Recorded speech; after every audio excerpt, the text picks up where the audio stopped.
Can you see the light of day, or does everything look dark? Darkness is defined in Merriam-Webster as the total or near total absence of light, a gloomy or depressed state or tone, evil, a lack of knowledge or enlightenment. Luke 11:34 says, "Your eye is the lamp of your body. When your eyes are healthy, your whole body also is full of light. But when they are unhealthy, your body also is full of darkness." Jesus says that our eye is the lamp of our bodies. What does that mean? It sounds pretty important. Matthew 6:23 says, "But if your eyes are unhealthy, your whole body will be full of darkness."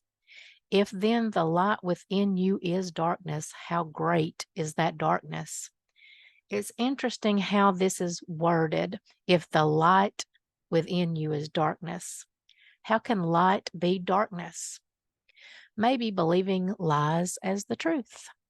2 Corinthians 11:14 says, "And no wonder, for Satan himself masquerades as an angel of light." The enemy of our souls makes sin look innocent and fun. Sometimes sin even looks exciting. Everybody's doing it, and it feels good, right?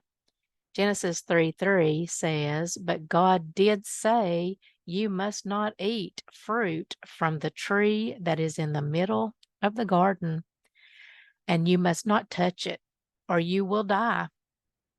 Adam and Eve knew that God told them not to eat from this one particular tree. They had all the other trees to eat from, but this one tree was off limits.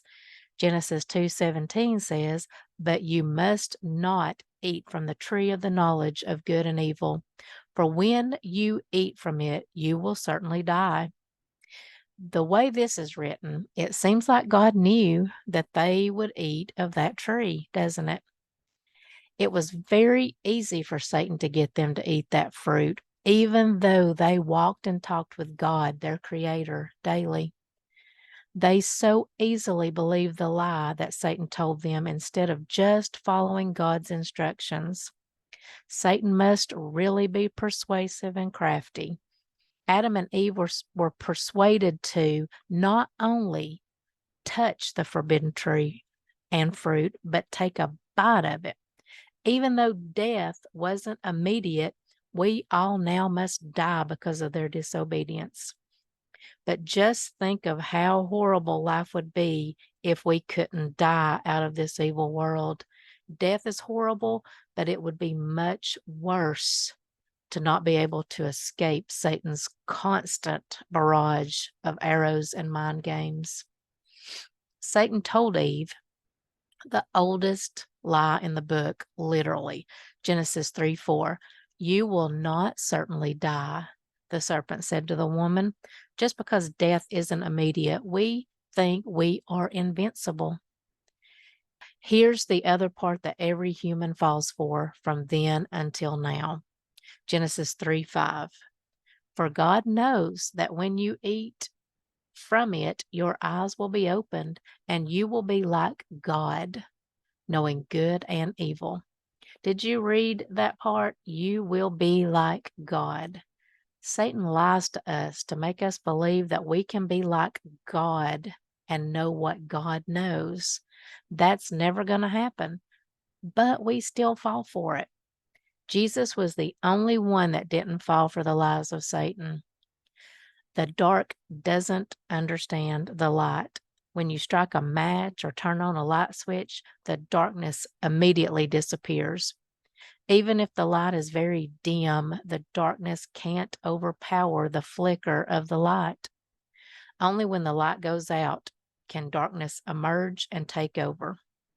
John 1:5 says, "The light shines in the darkness, and the darkness has not overcome it." Jesus is the light of the world, and Satan can't overcome his light. If we only resist the devil, he has no power over us. He will leave us alone, even if it's for a short time. James 4:7 says, "Submit yourselves then to God. Resist the devil, and he will flee from you." However, The devil will come back and bring his friends with him. He won't ever give up, so we shouldn't either. Life is really hard, but we need to look toward the light and not keep staring at the darkness that's surrounding us. Ephesians 6:12 says, "For our struggle is not against flesh and blood, but against the rulers, against the authorities, against the powers of this dark world, and against the spiritual forces of evil in the heavenly realms." This world is dark, but we should be the light that people can see from their brokenness. Even if our light is faint and barely flickering, it will overpower the darkness. That's the only thing that can help others see the truth. They might get mad or hate us for telling them the truth, but when they know the truth, it will hopefully set them free. John 8:32 says, "Then you will know the truth, and the truth will set you free." It's not up to us to save them. It's up to us to share the light of Jesus, which is the truth. John 8:12 says, when Jesus spoke again to the people, he said, "I am the light of the world. Whoever follows me will never walk in darkness." John 8:12 says, when Jesus spoke again to the people, he said, "I am the light of the world. Whoever follows me will never walk in darkness, but will have the light of life." John 14:6, Jesus answered, "I am the way, the truth, and the life. No one comes to the Father except through me." The only way to have a positive outlook on life is by knowing Jesus. Depression has no power over the light of Jesus. The world is a dark place, and there are so many bad, horrible things going on that we have no control over. Only God can help us now. We must trust Him and know that He has the power to save us from the darkness. This is not our home, so we need to stop acting like it is. Love others like Jesus did. He told everyone the truth, not their truth, the truth. So, what is love anyway?